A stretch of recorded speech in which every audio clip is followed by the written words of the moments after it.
Here at Trinity, before we get into the sermon, we have what's called a Worldview segment for those of you that are guests with us today. And a Worldview segment, you say, what's that about? Well, here at Trinity, we believe we're a spiritual intersection where moral, cultural, social, political, economic issues collide with biblical truth. We base this on a verse of scripture out of the Old Testament, 1 Chronicles 12:32, where it says the sons of Issachar had wisdom regarding the times in which they lived, and they knew what they should do. So we believe Christians should be able to discern the times for two reasons. We want you to be informed, to know how to pray, so that you can be empowered to act, to actually do something.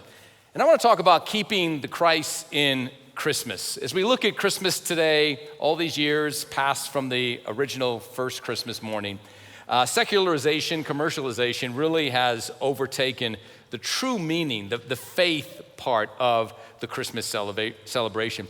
And so what has transpired really over the centuries? Several things. First of all, there are pagan influences that Christians have adopted. Originally, many Christmas traditions were borrowed from winter solstice, a celebration in pagan cultures. And then as Christianity spread, it began to adopt, redeem, reinterpret these traditions. And so the sacred was kind of blended in with the secular. Now, not all of that is unacceptable.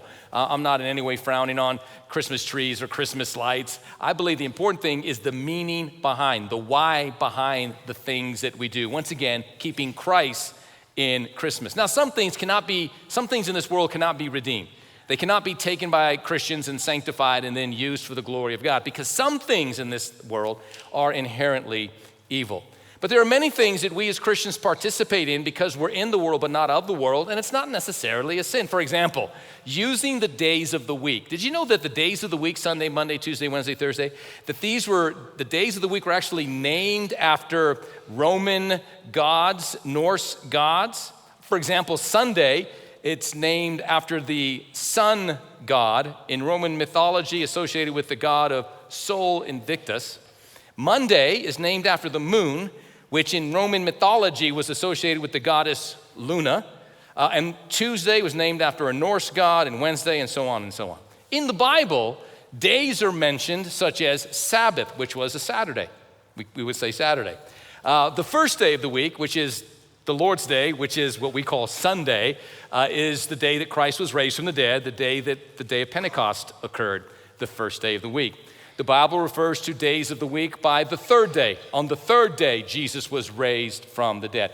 So, by virtue of living in this fallen world, if you are going to set up an appointment, say after the holidays, and you call a business associate and you say, meet me on Monday for coffee, you don't necessarily have to say, meet me on the second day of the week, which is, once again, what day is that? Monday, so we can have a meeting. In other words, some things can be taken and can be redeemed.